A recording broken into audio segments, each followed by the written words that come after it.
Badan Pengawas Pemilu Kota Surabaya menghentikan konser satu putaran Prabowo Gibran yang digagas Ahmad Dhani. Bawaslu berdalih konser kampanye paslon Capres-Cawapres itu tidak sesuai jadwal. Aksi lempar botol hingga sandal sempat mewarnai konser Dewa 19 bertajuk konser Gaspol satu putaran Prabowo Gibran di Gedung Jatim Expo, Surabaya. Kericuan terjadi saat mendadak Ketua Bawaslu Kota Surabaya Nofli Bernardo Thyssen naik panggung dan menghentikan konser yang dinakodai Ahmad Dhani Prasetyo, personel band Dewa 19 yang juga caleg DPR RI itu. Alasan Bawaslu, konser menyalahi jadwal kampanye dari Komisi Pemilihan Umum KPU berdasar jadwal yang ditetapkan KPU sesuai SK PKPU Kota Surabaya nomor 30 tahun 2024 mengenai zonasi jadwal kampanye paslon. Kalau soal tanggal itu persoalan teknis. Kalau yang datang itu Pak Prabowo dan Mas Gibran baru dipertimbangkan tanggal. Ini kumpul relawan, bukan kampanye akbar. Ya, garis bawah ya. Ini kumpul relawan, bukan kampanye akbar. Beda. Dibedakan di situ. Nah, jadi Bawaslu ini kalau apa ini persoalan teknis saja, miskomunikasi dan miskoordinasi saja. Begitu. Secara undang-undang pun juga kalau kita bicara secara normatif ya, kita bicara normatif secara undang-undang itu Bawaslu tidak punya hak untuk membatalkan, hanya menganulir.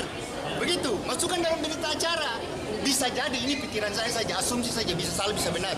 Bisa jadi ya. Cari panggung. Bisa jadi. Meski sempat terhenti, konser akhirnya kembali dilanjutkan. Pihak panitia menilai terjadi miskomunikasi. Alasan panitia dalam konser ini tidak menghadirkan paslon Capres-Cawapres. Kami Bawaslu Kota Surabaya melakukan upaya pencegahan dalam bentuk surat himbauan. Ya, kami membuat surat himbauan kepada panitia penyelenggara untuk tidak melaksanakan kegiatan tersebut. Karena apa? Karena kegiatan tersebut berpotensi menjadi pelanggaran jadwal rapat umum di luar jadwal yang sudah ditetapkan oleh KPU.